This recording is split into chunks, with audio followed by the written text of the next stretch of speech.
Nagsimula ng mag-uwian ang ilang sumalubong sa bagong taon sa Baguio City.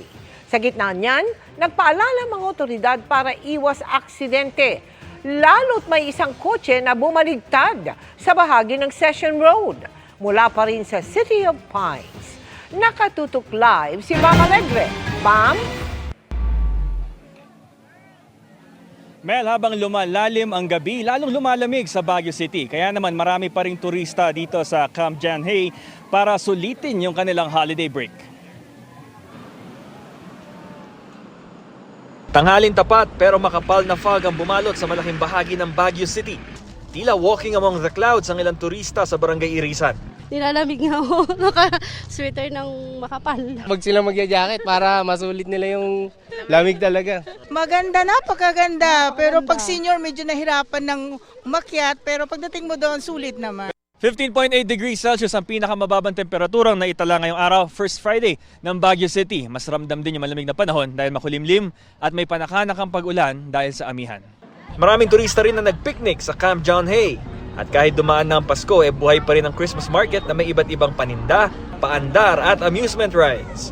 Yung weather po kasi maganda din po. Tapos, since after New Year, parang makakapag-banding kaming family po.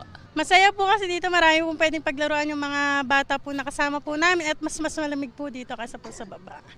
Sa ngayon, nagsisimula na magsiuwi ang mga turista dahil pasukan na uli sa Lunes. Iba yung ingat sa kalsada ang paalala ng Baguio City Police Office. Kagabi, isang kotse ang bumaliktad at tumaob matapos tumama sa isang plant box sa Upper Session Road. Nagtamo ng injury ang isang pasahero at binigyan agad ng pangunang lunas. Iniimbestigahan ng pulisya kung may impluwensya ng alak ang driver. Sa Central Business District ng Baguio, may 20 km per hour speed limit, 30 km per hour naman sa mga inner road. Passable ang Cannon Road pero para lang sa mga light vehicle na may load limit na 5 tonelada. Pero di lang mga pauwi ang pinag-iingat, pati yung mga ngayon palang dumarating sa City of Pines.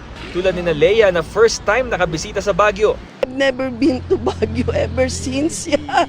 So it's my first time to come here. I want to go to Baguio then.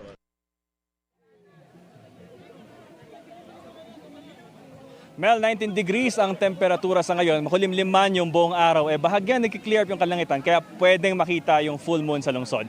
Live mula rito sa Baguio City para sa GMA Integrated News, Bam Alegre, nakatutok 24 oras. Maraming salamat sa iyo, Bam Alegre.